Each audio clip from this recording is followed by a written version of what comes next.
Hello, welcome back to the Dwarves. I know it's been quite a while, but yeah, we're going to still pick this up just about where we left off. Quick recap. We are here through the main quests, Nodon the Double Folded.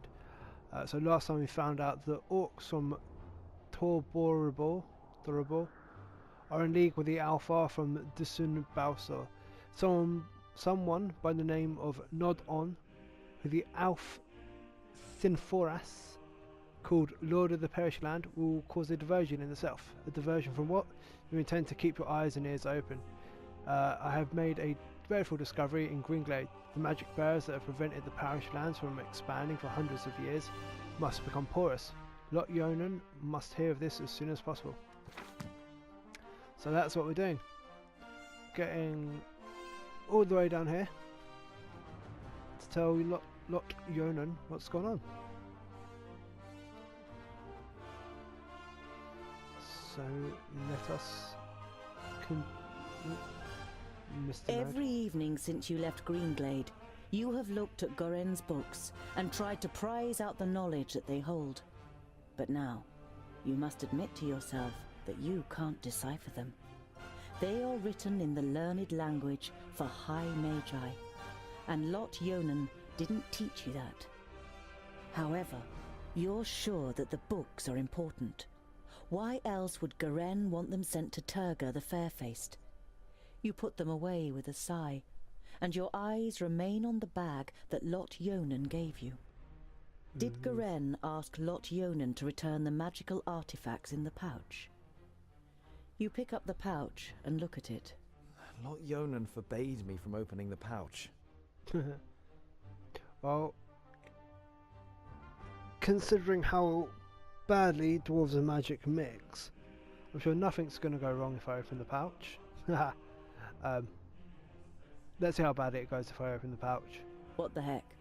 Goren is dead, and you want to know what you're lugging around with you through the length and breadth of Girdlegard. You grasp at the pouch with an uninvolved expression, so that the twins don't think you're acting against Lot Yonan's instructions. You undo the knot with nimble fingers.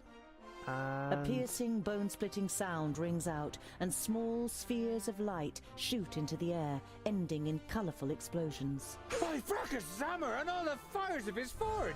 The twins jump up immediately and draw their weapons. You curse and quickly close the pouch again. By the mountains of Girdlegard! What was that, Scholar? I just wanted to examine the magical trap. It's for thieves, in case someone tries to steal the pouch. You try to act normally, so that they don't realise you got just as much a shock as they did. Boindale looks at the pouch with animosity. Magical frippery. The twins sit down again, and you slowly recover. Just like previous nights, you are haunted by the image of the elf maiden nailed to the tree in Greenglade. Oh yeah, that was You particularly wake from your nasty. sleep and look around you. The night is unusually dark. Despite your good dwarven eyes, you can only make out Boendal's outline, even though he's keeping watch only a few steps away. You're about to lie down again, but suddenly feel something cold against your throat. Next to you, the pale face of an elf slides into view. Good evening. I'm afraid we missed each other in Greenglade, so my companion had to receive you on her own. Oh dear.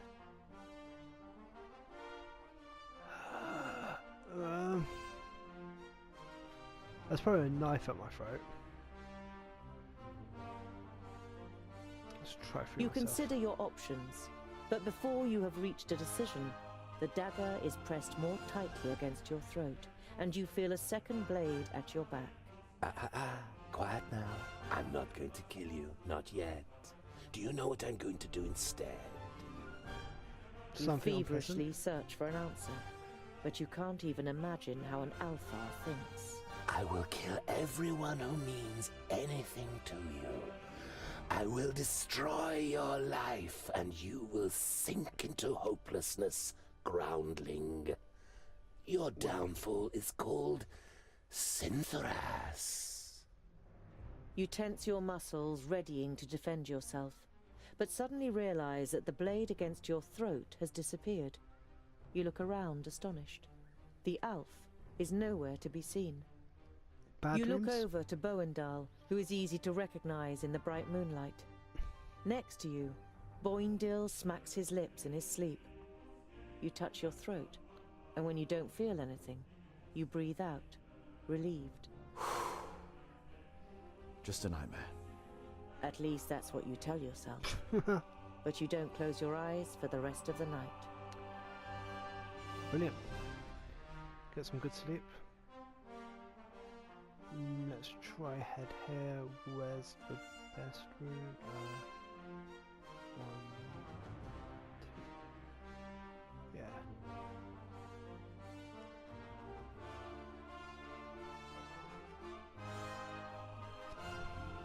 Wonder what this is going to be. Boindil unwraps his dwarf cheese again and Oh, no, cooks not it on the this. fire. When he offers you a piece, you take it. I knew we'd make a dwarf of you in the end. You chew on the cheese so you don't have to answer. It tastes better than you first thought. That's good. It's nice to try new foods. Not just once and be like, oh my god, this is disgusting. Give it a couple of tries. You arrive at a small, bustling village. One thing is clearly missing from the lively scene. The sound of metal on metal from the village smithy that would normally be heard above everything else at this time of day. A dour, grim-looking man is sitting in front of the forge with his right arm in a sling. His expression brightens as he sees you, and he jumps to his feet. Dear dwarves, could I interest you in helping me in my workshop for a day? The man's expression is somewhere between desperation and hope. As you don't answer immediately, he continues. You will, of course, be royally rewarded for your work. I can offer you 100 gold pieces. It's got to be worth it. What happened to his arm? What happened to your arm? A stupid accident. A box of blanks fell down. I was trying to catch it. It will heal, fortunately, but I won't be able to wield my hammer for a while. Yeah, You ow. must have quite a backlog of work. You nod sympathetically. You always felt bad if you were ill or couldn't work in the forge for some reason or other. Let's help Loads. him out. But if what I hear about the metalworking skills of the dwarves is true, it will be easy for you to manage it in a day. Right then. I'll help you. I worked in a forge for a while. You modestly conceal that in this case, a while means almost a whole human lifetime. So, A little later, Decent. you are standing in the workshop, examining the smith's inferior tools, while he fires up the forge and prepares everything for the job as well as he can. You weren't able to persuade the twins to help you. As warriors, they'd rather go hunting, Boindil declared. But you Hopefully think get it's some more more probable supplies. that you'll find them drinking beer. But you Just don't as good. care. You're excited about being able to smith again after such a long time. Hours later, you have forgotten everything around you. The heat of the forge, the sweat on your warm skin, the play of the flames. You're in your element and work as if in a trance. The smith left the workshop ages ago with a satisfied grin on his face. I reckon he's getting Right. a real good deal. I'm talking to you. You look up in surprise. Everything but the beating of the hammer had ceased to exist, and you didn't notice that someone has come in. Can you do it? You immediately dislike the middle-aged man.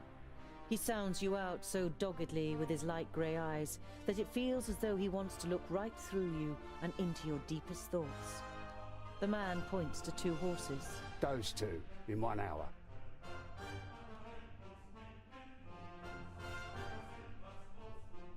With Yeah, the what's your forge deal? hammer in your hand, you play dumb. You blink and look back and forth between the horses and the man. What's the deal with the horses? You expect the man to fly off the handle, but you feel even more uneasy when he asks you quietly and very slowly to please re-shoe the 2 horses.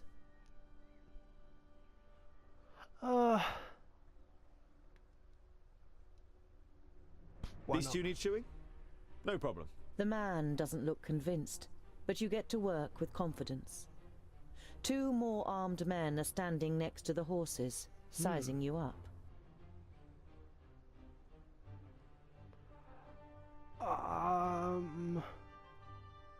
Let's be a bit hush-hush about it. Let's watch him in secret. You concentrate on the work. The only sound you hear is the melodic beat of the hammer against the anvil. You keep track of the armed men out of the corner of your eyes. You suspect they are mercenaries. While you're fitting the 3rd horseshoe, another armed man enters the forge and speaks in hushed tones with the leader of the group. He's the only one here. The man nods in your direction, and you quickly shift your attention back to the work. You play it cool and complete the work. As the leader of the mercenaries pays you, you have the feeling that he is trying to transfix you with his eyes. The men leave the workshop without a word. Okay, I gotta talk to him. So, you're mercenaries, I take it? You're only trying to engage in conversation, but the man looks at you incredulously, as if he didn't expect dwarves to be able to talk. Something like that. Got lots of work? Oh, do you know anything about the armies of orcs from the south? We can't complain. The man's tone makes it clear that the conversation has ended here. You carry out the work in silence. As the leader of the mercenaries pays you, you have the feeling that he is trying to transfix you with his eyes. The men leave the workshop without a word. Okay, that's a bit weird. If there's something to worry about, I reckon don't need to worry about them now. The way that guy said that there's only one of us, he must. I kind of think they're looking for us, but because I'm not with the twins, they haven't recognised that it's me that they're looking for. If you get what I mean. And if it does turn nasty, it'd be better to have the twins. So let's just get on with the work. You ignore the horsemen and concentrate on your work. When you tell the twins about your visitors later on, they know exactly who you're talking about. They encountered them on the way back from hunting. You spend the night in the smith's house and continue on your way, with your well-earned reward the next morning. Got. Oh, that's a dwarf merchant. In the early evening, you make an unusual discovery on the side of the road. A colourful trader's wagon has been carelessly abandoned, with not a soul in sight. I don't like the look of this one bit, Boindil. You take a look around there, I'll stay on this side. Tungdil, you check the surrounding area, and be careful. Always. Check for tracks. You can see a lot of tracks in the mud around the wagon. Hoof prints and footprints from humans in heavy boots. At least half a dozen long ones must have approached the wagon from the woods on both sides.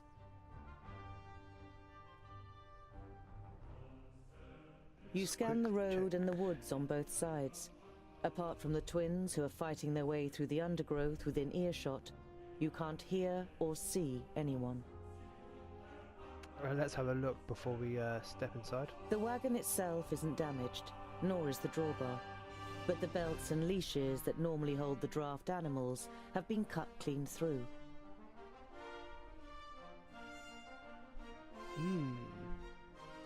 Strange. The dwindling daylight provides little light inside the wagon.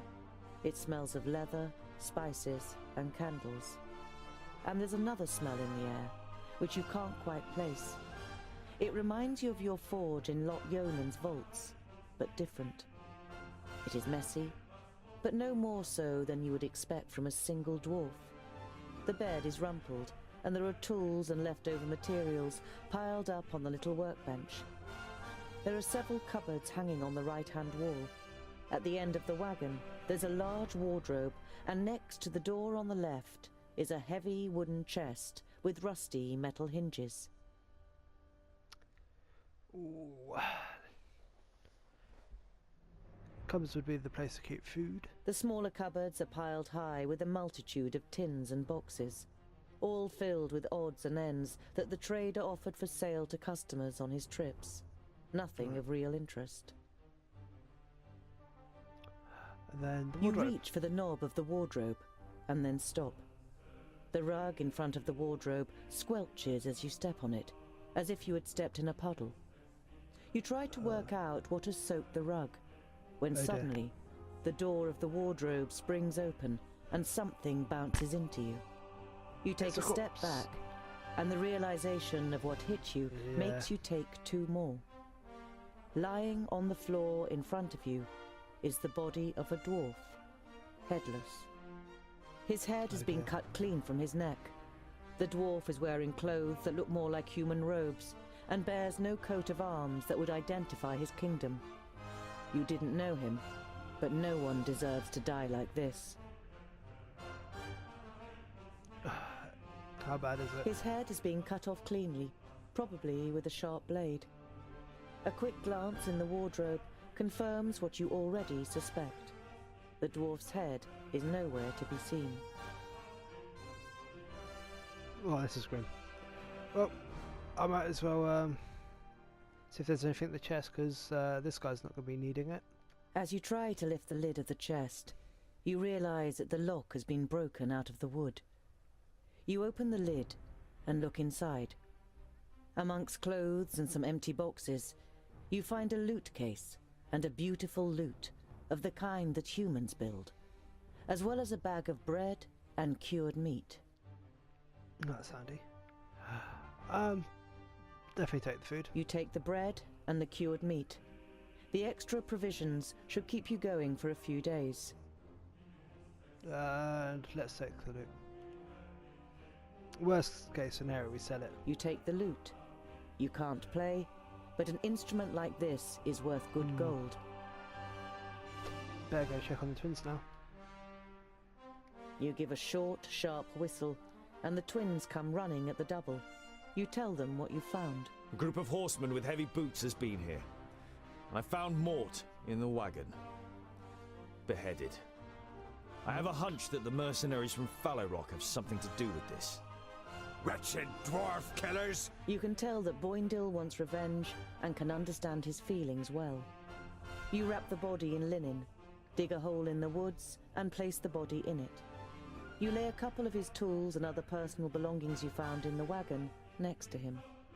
You wish there was more you could do for him. You continue on your journey in gloomy spirits.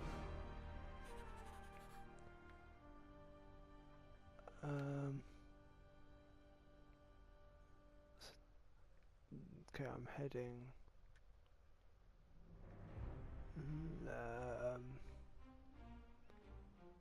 Here next.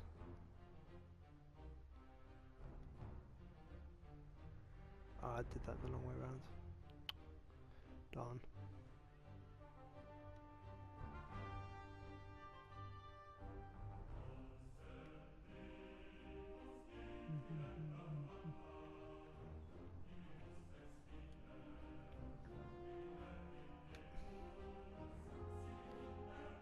Axeldale. Axeldale is shrouded in an eerie silence as you approach. There's not a single fishing boat on the river, and many of the houses are now just burnt-out ruins. Oh The dear. big-nosed beasts have made a grim job of it. Seems they don't like fish. Boendal gives his brother a reproachful look.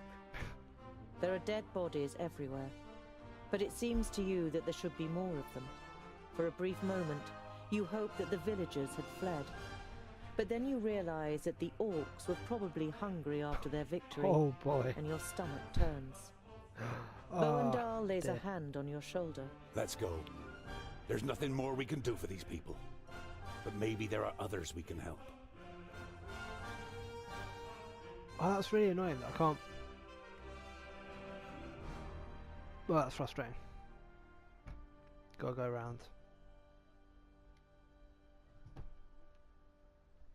Good water. Once you reach the top of the hill above Goodwater, you can see what is left of the village. The sea of red roof tiles has given way to a forest of burnt black ruins. Well,